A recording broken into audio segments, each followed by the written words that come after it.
Congratulation आप सबको। अपने पड़ोसी से बोलो, अगर तू छुटकारा चाहता है, पूंछ कम करो इसकी, तो परमेश्वर के वचनों को सुन। बोलो अपने पड़ोसी को अच्छी तरह से, ऊंची आवाज में,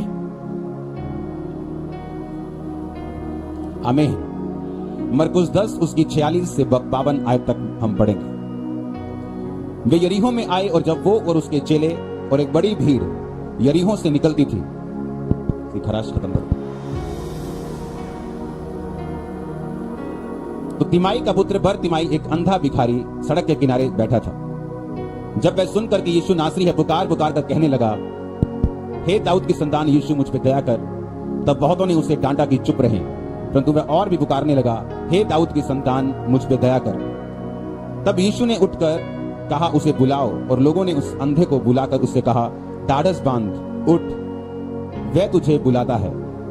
तब वह कपड़ा फेंककर शीघ्र उठा और यीशु के पास आया। इस पर यीशु ने उससे कहा, तू क्या चाहता है कि मैं तेरे लिए करूं? अंधे ने उससे कहा, हे रब्बी, कि मैं देखने लगूं। यीशु ने उससे कहा, चला जा, तेरे विश्वास ने तुझे चंगा किया है।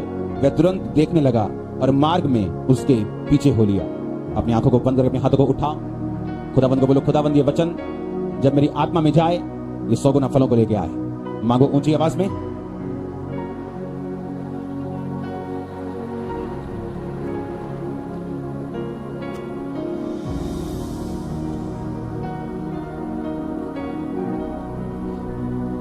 ऊंची ऊंची ऊंची आवाज में, तेरा वचन आज मेरी जिंदगी में 100 गुना फलों को लेके आए।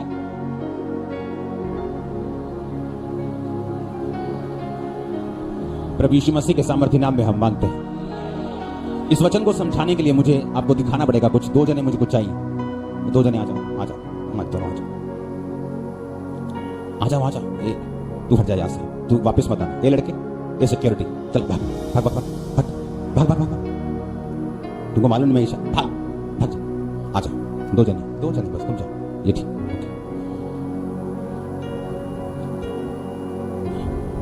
आपको ये मालूम होना चाहिए कि कोई भी छुटकारा अपने आप नहीं होता। पता है कि नहीं पता? आप छुटकारे का वचन सुनते आ रहे हैं, फाइनल वीक चल रहे हैं, ओके। कोई भी छुटकारा, उसके लिए कीमत है, उसके लिए स्ट्रेटजी है, प्लान है और विल है, इच्छा छुटकारा लेने की। यीशु मसीह के पास हीलिंग पावर थी, हम सब जानते हैं, वो आज भी है, पहले भी थी। लेकिन वचन कहता है कि शमौन कोढ़ी के घर में जब जीसस क्राइस्ट खुद गए खाने पे, और खाना खा के जब वापिस आ गए, शमौन कोढ़ी का क्या रहा? कोढ़ी था। और ऐसे भी लोग थे जो जीसस क्राइस्ट जब उस जगह पे जा रहे थे, तो जस्ट रास्ते में उसको छूकर वो चंगे हो रहे थे, और कोढ़ से भी बड़ी बीमारियों से हील हो रहे थे। कितने इस बात को समझ रहे हैं? इसका मतलब क्या? जो शमौन था, जब जीसस क्राइस्ट उसके घर में गए, तो प्रभु ने एक वचन बोला, परमेश्वर ने कहा, अगर तुम मेरे दास को भविष्यद्वक्ता समझो और उसे उसकी तरह ग्रहण करो, तो तुम उसका बदला पाओगे। अगर तुम उसे पाजी समझो, पाजी, तो तुम पाजी का बदला पाओगे। अगर तुम उसको प्रेरित समझते हो, पास्टर समझते हो, टीचर समझते हो, मेंटर समझते हो, तुम उसका बदला पाओगे। अब शमौन जब परमेश्वर को अपने घर बुला के लेके आया, तो परमेश्वर पर ही शक करने लगा, क्योंकि एक औरत आके परमेश्वर के पांव को चूमने लगी, अपने बालों से परमेश्वर के पांव को अपने आंसुओं से धोने लगी। वो औरत एक वेश्या थी, पापी थी। तो वो लड़का, वो बंदा सोचने लगा कि अगर ये भविष्यद्वक्ता थी, उसको मालूम नहीं कौन औरत इसके पांव को टच कर रही है। और जीसस क्राइस्ट उससे कहने लगे, उसकी मन की बात को समझ के, कि एक व्यक्ति जिसका 500 माफ हुआ और एक व्यक्ति जिसका 5 लाख का कर्जा माफ हुआ, कौन ज्यादा प्यार करेगा? 5 लाख वाला।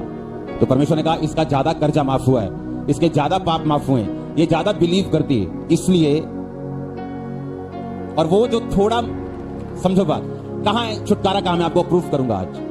शमौन के दिल में क्या था? कि मैं धर्मी हूं, मैं क्या हूं?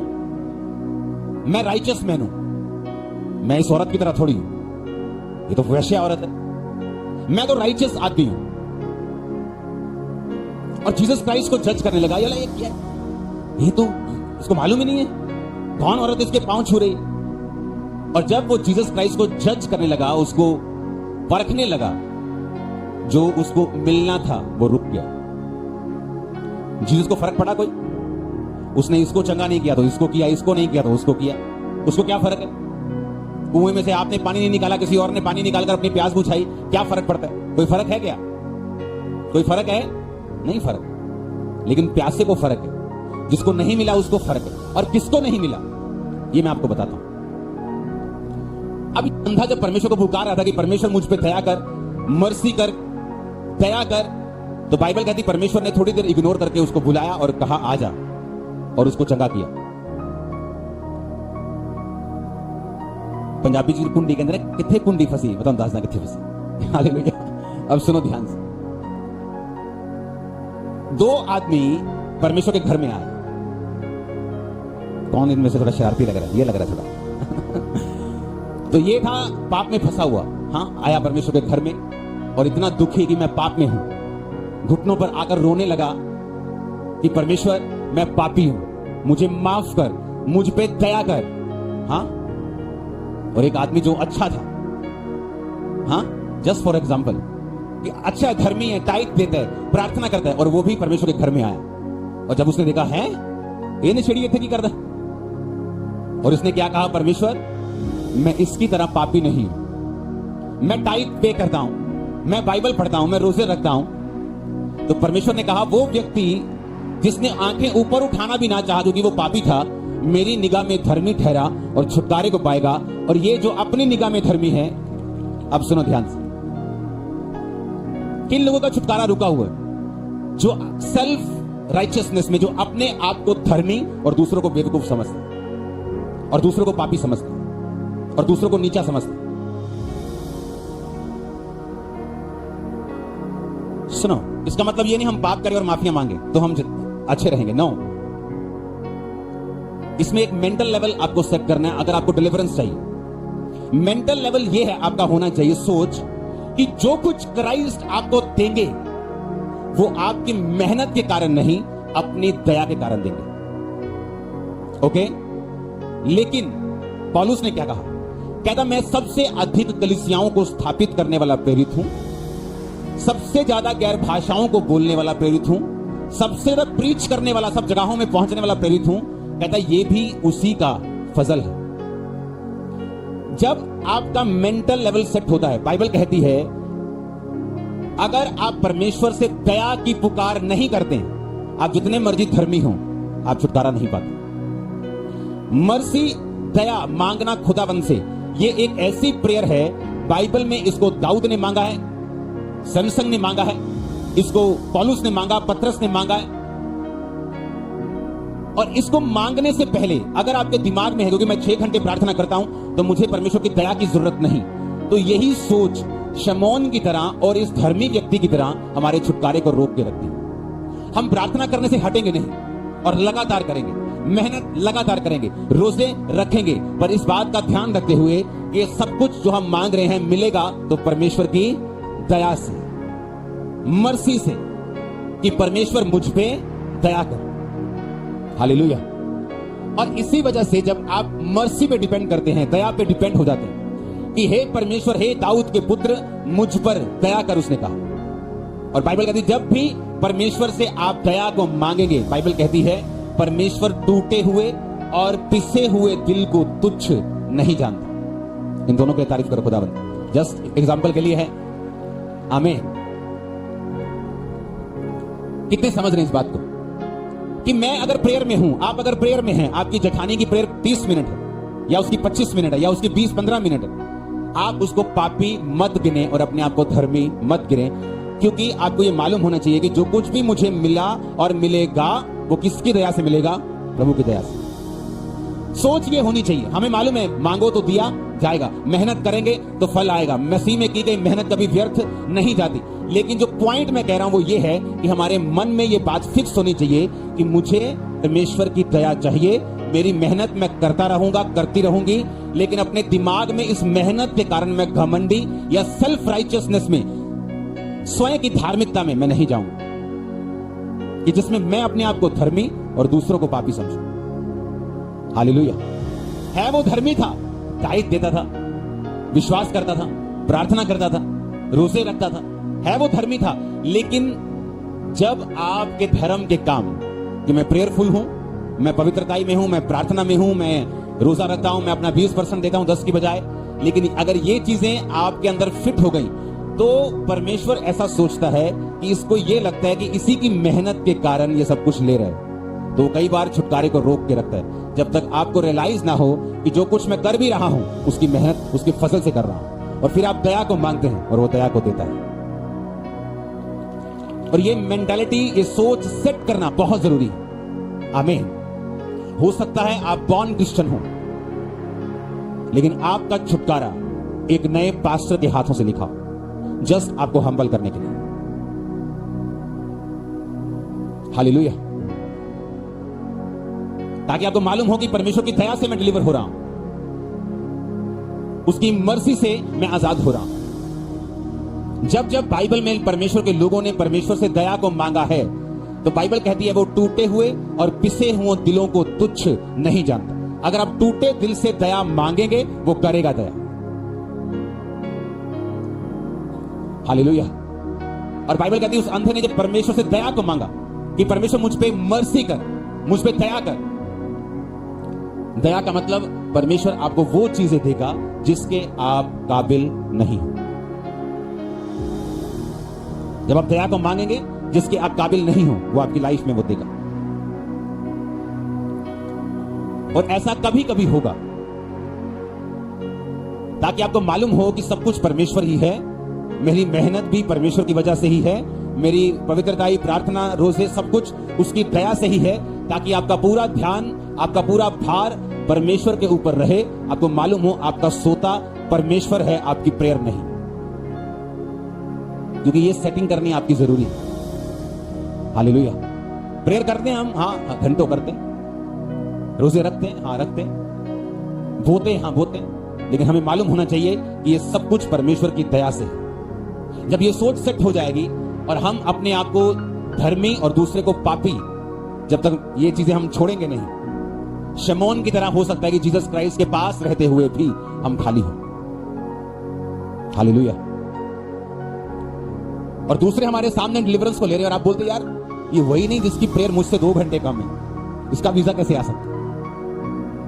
क्योंकि वो 2 घंटे प्रेयर करके प्रभु से कह रहा है, प्रभु मेरी 2.5 घंटे प्रेयर नहीं है, लेकिन 2 घंटे है, प्लीज मुझ पे दया करना, प्लीज। इतने में परमेश्वर उसको दे रहा है। और 4 घंटे वाला सोच रहा है कि पता नहीं प्रभु को क्या हो गया। ना तो बल से उसकी मेहनत करनी है, इसमें कोई शक नहीं, लेकिन अपनी सोच की जो सेटिंग है वो उसकी दया के ऊपर रखनी है। मेरा विश्वास है आप इस वचन को समझ जाएं। ये नहीं आप प्रेयर कम कर देंगे, बोलेंगे उसकी दया से सब कुछ होगा, ऐसा नहीं होगा। दया से ही, पर सोच रखनी है वो और करनी है मेहनत। आप समझ रहे कि नहीं? ये समझाना जरूरी है आपको, इसलिए चाहे मैं एक लाइन ही आपको समझाऊं, आपके दिमाग में फिट होनी चाहिए। सोच ये रखनी है कि जो कुछ भी परमेश्वर मुझे उसने दिया, जो दे रहा है और वो देगा, वो उसकी दया से आएगा, उसकी मर्जी से आएगा। जब भी आप टूटे और पिसे हुए दिल से उसकी दया को मांगेंगे, आपकी लाइफ में मिरेकल होगा, जबरदस्त। क्योंकि उस समय आपका दिल टूटे, आप ये नहीं प्रभु से कह रहे प्रभु तू क्यों, आप जस्ट उससे दया, उससे मर्सी को, उससे परमेश्वर की दया को मांग रहे, खुदावंद मुझ पे मर्सी कर, मुझ पे दया कर, अपने हाथ को बढ़ा, टूटे और पिसे हुए मन से, दिल से, आंसुओं से। That's it. हालेलुया। अपने हाथों को उठा के बोलो, जीसस क्राइस्ट मुझ पे दया करें, अपनी मर्सी, अपनी दया मुझे दिखाएं, मेरे गुनाहों को क्षमा करते हुए अपनी दया मुझे दिखाएं, मेरी कमियों को क्षमा करते हुए अपनी दया मुझे दिखाएं। जहां भी मैं अपनी निगाहों में धर्मी बना हूं, मुझे माफ करें और अपनी दया मुझे दिखाएं। प्रभु यीशु मसीह के सामर्थी नाम में हम मानते हैं। इसलिए परमेश्वर ने कहा, जब तू हम्बल होगा, जब तू दीन होगा और परमेश्वर के हाथ के नीचे तू दीनता से रहेगा, वो उचित समय पर तुझे बढ़ाएगा। हालेलुया। जब बच्चे बाइबल स्टडी करते हैं उन्हें लगता है कि मैं 7 साल बाइबल स्टडी करके आया हूं, मैं तो ऐसे चर्च ग्रो कर लूंगा, मेरे पास पूरा वचन है। और वो स्टडी के ऊपर जब ग्रो करने की कोशिश करते हैं, नहीं होती, और फिर वो मांगते दया कि हो प्रभु हो नहीं रहा, कुछ कर। फिर परमेश्वर करता है। हालेलुया। अगर पहले ही दिमाग ये मालूम हो कि मैं कुछ नहीं, ये दान वरदान कुछ नहीं, ये बोलना कुछ नहीं, सब कुछ परमेश्वर की मर्जी और दया से हो रहा है, आप जब ध्यान उधर लगा लेंगे और मांगेंगे जो मांगना है, टारगेट रखेंगे जहां जाना है, वो करेंगे जो आपको करना है, जो स्पिरिट में है, जो मेहनत है वो आप करेंगे। वो 10 घंटे की प्रार्थना की चाहे क्यों ना, आपकी लाइफ में ऐसा समय आएगा, एक सीजन आता है आपकी लाइफ में जब परमेश्वर का आत्मा आपको 10-10 घंटे, 6-6 घंटे, 8-8 घंटे की प्रार्थना करने के लिए बोलते हैं। पता है आपको कि नहीं? मेरी लाइफ में था वो सीजन। 8 आवर्स मेरी टीम भागती थी वहां से, शाम को मैं एंटर, इन्हें मालूम था 6 घंटे कहीं हम जा नहीं पाएंगे, धीरे धीरे इशारा करके निकलते थे कि मैं जा रहा हूं। हाँ, वो एक सीजन था वो, और आपको मालूम नहीं होता कि इस सीजन के बाद क्या है, क्यों मैं इतनी प्रेयर कर रहा हूं, लेकिन जब वो सीजन निकल जाता है और फल आता है, आपको मालूम होता है कि इसलिए परमेश्वर मुझे ये प्रार्थना करने के लिए बोल रहा था, ये घंटों बैठने के लिए बोल रहा था। हालेलुया। पिसा हुआ दिल, टूटा हुआ दिल से दया को मांगना, प्रेयर करते रहना, आपके छुटकारे को कोई अंधकार की शक्ति रोक नहीं सकती। जिस लेवल पे आप जाना चाहिए आप जा सकते हैं, और आपका आमीन ऊंचे वाला चाहिए चर्च। हालेलुया। एक दिन मैं क्रूसेड पे गया, बहुत बड़ा क्रूसेड था, बहुत परमेश्वर ने मुझे सिखाया प्रैक्टिकली, ये बहुत पुरानी बात है। तब शायद क्रूसेड भी शुरू हुए, तो मेरे ख्याल से मैं 12 घंटे प्रे करके गया हूँ। और जैसे ही मैं 12 घंटे प्रे करके आया, जैसी थी तैसी। जब मैं पुलपिट पे गया हूं, मुझे परमेश्वर फील नहीं हो रहा, और मैं सोच रहा हूं यार इतनी प्रेयर करके भी ये हाल है, हाँ तो कितना काल बढ़ू। फिर मैंने प्रीच किया, हीलिंग भी हुई, डिलीवरेंस भी हुई, लेकिन मुझे परमेश्वर फील नहीं हुआ। और मैं बड़ा परेशान दिल में कि मैं पाप भी नहीं कर रहा हूं, सारा कुछ ठीक ठाक चल रहा है। हाँ, चक्कर क्या है? अगले क्रूसेड पे मैं गया, उतनी ही प्ले करके गया हूंगा 5, 6, 7, 8 घंटे, लेकिन वहां जैसे ही मैं स्टेज पे चढ़ा हूं, ऊपर से लेकर नीचे तक मुझे खुदाबंद फील हो रहा है। सुनो, क्योंकि उस दिन मैं डर में गया था। हीलिंग में फर्क नहीं पड़ता, मिरेकल वैसे ही चलते हैं, क्योंकि वो वरदान है। वरदान का परमेश्वर की प्रेजेंस से कोई लेना देना नहीं। वरदान को मिस यूज किया जा सकता है, बेचा जा सकता है, और लोग बेचते भी, लेकिन मैं प्रभु की हुजूरी की बात कर रहा हूं। और जब उस दिन जब मैं पुलपिट पे गया, ऐसे परमेश्वर का आत्मा ऐसे लगता है कि ऐसे लाइट की तरह उतरता है, पूरा काम, मेरे कल सारे काम, उस दिन मैं बड़ा खुश। वापिस मैं जा रहा हूं और मैं सोच रहा हूं कि ऐसा क्यों। और ये प्रैक्टिकल परमेश्वर ने मुझे समझाया कि जब तुम अपनी प्रार्थनाओं के बल पर जाओगे और सोच के जाओगे कि मैं प्रेयर्स करके जा रहा हूं, खुदा काम करेगा, और तुम दया पे डिपेंडेंट नहीं हो, तो मैं वहां मौजूद नहीं। हालेलुया। तो तब मेरा ये सिस्टम बन गया कि हर क्रूसेड पे, हर मीटिंग में जाने से पहले, चाहे मैं फुल नाइट प्रेयर करके आऊं, लेकिन वो प्रेयर मेरे लिए वो नहीं, तभी मैं दया मांगता हुआ आता हूं कि प्रभु जी दया रखो। हालेलुया। आप समझ रहे कि नहीं? इसका मतलब ये नहीं कि हम जो मर्जी करें और दया मांगते रहें। मैंने इसलिए आपको समझाया कि आज भी अगर मैं संडे यहां पे आपके पास आता हूं, तो सैटरडे मेरी प्रेयर नाइट गुजरती है अभी भी, लेकिन मेरी जो थिंकिंग है, मेरी जो सोच है, जो मेरी सुई है, वो इस बात पे अड़की है अब कि प्रभु जो कुछ होगा तेरी दया से होगा। क्योंकि जब मेरी सोच ये नहीं थी, मुझे मालूम था कि मैं 12 घंटे प्रे करके जा रहा हूं। मेरी वाइफ, एक दिन हम क्रूसेड पे गए, तो वहां बाहर गए, तो एक ही रूम है होटल में, तो मैंने कहा मैं प्रेयर कर रहा हूं, तो बैठ जा रहा हूं। मैं जब सेम जगह बैठा 12 घंटे, कहती हो भरावा हूं, 2 ले आकर कमरे। हालेलुया। जब सेम जगह पे बैठा, सुबह के जब शाम बढ़ गई और शाम के क्रूसेड से पहले मैं उठा, तब मेरे दिल में क्या था कि प्रेयर नहीं थी, क्या था? अब मुझे प्रैक्टिकली बाइबल कहती है तुम्हारी ज्ञान इंद्रियां अभ्यास करते करते पक्की हो गई। मसीह में जब आपका समय बीतता जाता है, आपको मजा आने लगता है। पता है क्यों? क्योंकि आपकी जो स्पिरिचुअल इंद्रियां हैं, उनकी प्रैक्टिस हो जाती है, उनको मालूम हो जाता है किधर कौन सा, हाँ, क्या करना है, कौन सी सोच किस जगह पे क्या फिट करना है, कैसे प्रेयर करनी, कैसे मेंटल लेवल से, कैसे माइंडसेट से परमेश्वर के पास जाना है, परीक्षाओं के दिनों में क्या करना है, इन ऐसे तरीकों को कैसे, इन सिचुएशन को कैसे हैंडल। आपकी ज्ञान इंद्रियां, बाइबल कहती है, अभ्यास करते करते पक्की हो जाती है। आप पहला साल मसीह में होंगे, आप जबरदस्त शैतान के अटैक को फेस करेंगे तरह तरह से। दूसरा साल, तीसरा साल, जैसे 3 साल निकल जाएंगे, 4 साल, 5 साल, 7 साल निकल जाएंगे, मसीह लाइफ इजी होती जाए, ब्लेस होती जाए, आवाज खुदावती क्लियर होती जाए, कंफ्यूजन खत्म होती जाए। क्योंकि जो पहले के साल है ना, जब बच्चा छोटा होता है तो माँ की बात की केयर में चलता है, लेकिन जब वो 3 साल का चलने लगता है, 5 साल का दौड़ने लगता है, 10 साल का साइकिल चलाने लगता है, उसी तरह क्रिश्चियनिटी में आप जस्ट मसीह में आते हैं, मिनिस्ट्री में सो मेनी कंफ्यूजन, बहुत सारी चीजें, स्पिरिचुअल लाइफ में कंफ्यूजन, क्योंकि आप छोटे हैं, आप चीजों को समझ नहीं पा रहे। जैसे ही आप बड़े होंगे आप समझना शुरू कर देंगे, और मैं आपको बड़ा कर रहा हूं स्पिरिट। आमीन। अब आपको मालूम होगा कि आप मर्सी पे डिपेंडेंट हैं, आप दया पे डिपेंडेंट हैं। आप चाहे धर्मी हैं, चाहे आप बिल्कुल क्लीन लाइफ जी रहे हैं, लेकिन आपका जो माइंड सेट है वो दया पे टिका हुआ। हालेलुया। और जब आपका माइंड सेट हो जाएगा दया के ऊपर, मर्सी के ऊपर, तो बाइबल कहती है वो टूटे और पिसे हुए दिल को तुच्छ नहीं जानता। मर्सी कोई मांगे, दया कोई मांगे, खुदावन उससे मना नहीं करता। क्योंकि दया जो आप मांग रहे हो, आप दया का मतलब है कि परमेश्वर मैं काबिल नहीं हूं, मैं पापी हूं, मुझ पे दया कर।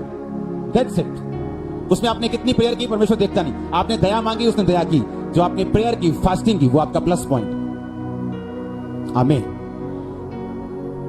तब से जब मैं क्रूसेड पे जाता तब मुझे मालूम होता कि मुझे दया से जाना, प्रेयर से नहीं जाना। प्रेयर करता हूं, मैं फास्टिंग करता हूं, तैयारी करता हूं, बाइबल पढ़ता हूं,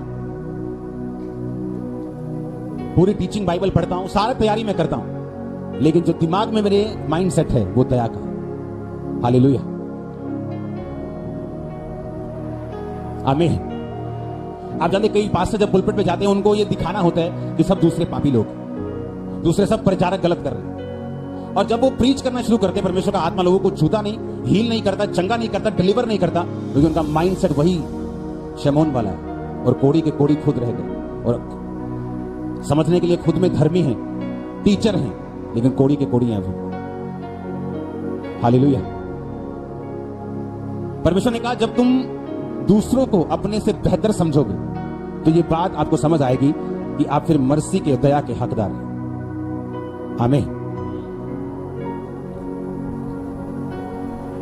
कितने इन बातों को समझ रहे हैं? और ये मैंने प्रैक्टिकल सीखा है कि आप दया पे डिपेंड होंगे, वो अपनी दया को दिखाएगा। आप यहां पे आज हैं, ये खुदा की दया है। अपनी हाथों को उठाओ।